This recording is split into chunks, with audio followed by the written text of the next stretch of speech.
Today I'm reporting on bear fodder, so if you think somehow that's part of my daily flip-flop, I suppose that's your problem, since we're covering what the financial news media is talking about, and we're still a bit under the weather. But the good news is we have a Transformers coffee mug today, so what could go wrong?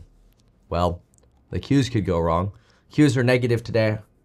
Mentioned in the Alpha report today that there was a high likelihood, in my opinion, that maybe we'll see a dead cat bounce on FICO, which we did, but that the Qs probably wouldn't continue their rally, or momentum stocks wouldn't continue their rally today because of NVIDIA nervousness.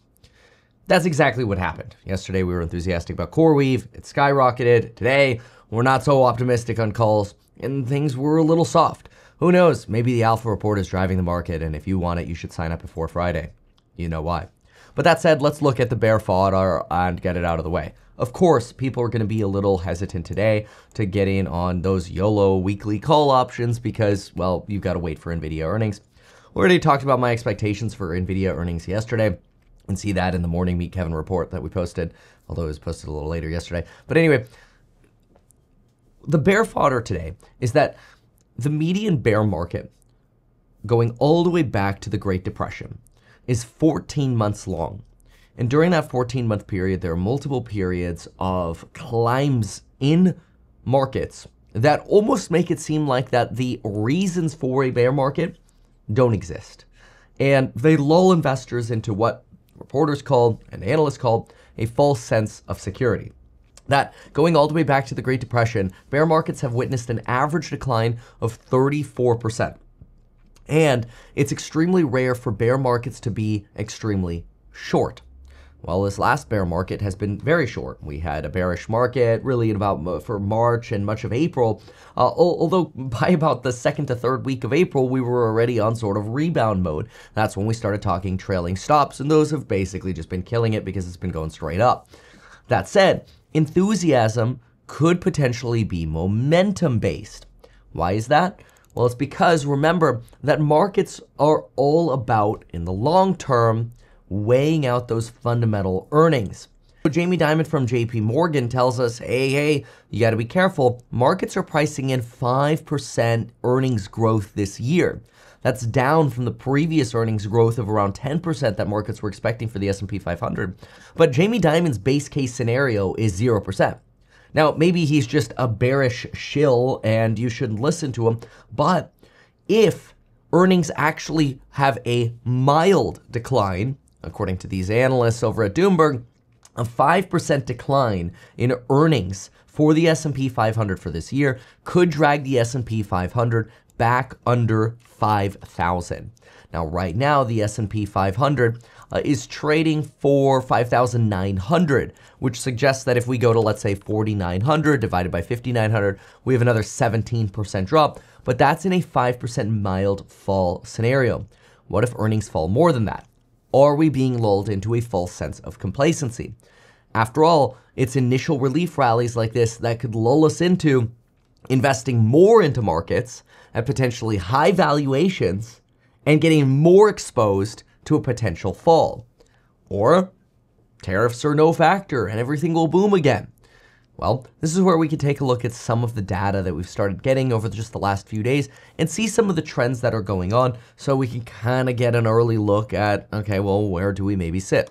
Take a look at this. So the Richmond Fed, right here on the 3-month moving average for employment, does show this sort of post-Trumpian boom, but you've started to trend back down.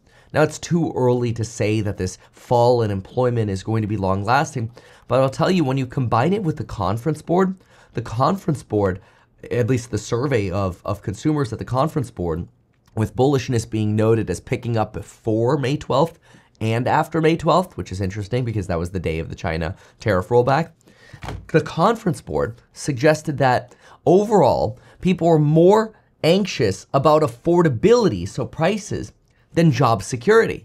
Now, that's really interesting because half of consumers said they're concerned about not being able to buy things they want or need, but just a quarter are worried about losing their jobs. Is this potentially a risk where people are being too blasé about the risk of losing their jobs? And while they're ignoring the real potential that, yes, either AI could replace their jobs or some kind of S&P slowdown could replace their jobs, what are they going to do with their money in the meantime? Well, compared to April, purchasing plans for homes and cars and vacations have increased notably with significant gains after May 12th.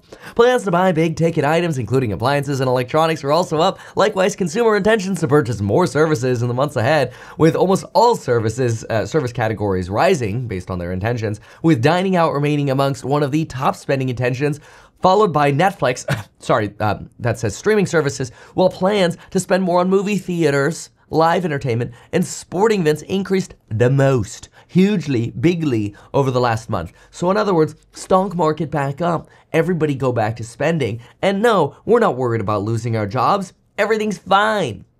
Ooh, is that potentially the exact contrarian signal that you need to start going, crap, if everybody's going bullish again and everybody thinks we're going to the moon forever and everybody's going spending again and they're not preparing for job loss, is that spending going to materialize in higher earnings? Or are we going to see the ultaing of the S&P 500? All right, the ultaing, that just refers to this morning in the course member live stream. We like doing a fundamental analysis at least once a day, every single day. And just a quick little spoiler, Ulta's really surprising because they only grew their revenues 0.7% across the business while they added 4% in stores.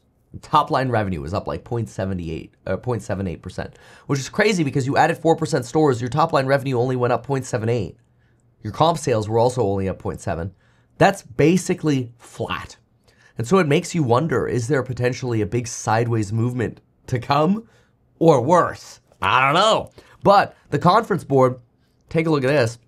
Conference board suggests that based on consumers' short-term outlook for income, businesses, and labor market conditions, we surged 17.4% to 72.8, but remained below the threshold of 80, which, ding, ding, ding, typically signals a recession ahead. Very interesting. Well, when we look at the Texas services activity, we're still in a modest decline. So we're still in decline for services. We had the same thing at manufacturing. We had a business conditions continued to worsen in May. And then, of course, you had a similar kind of continued worsening, although not as bad as April, at the Richmond Fed data, which came out this morning.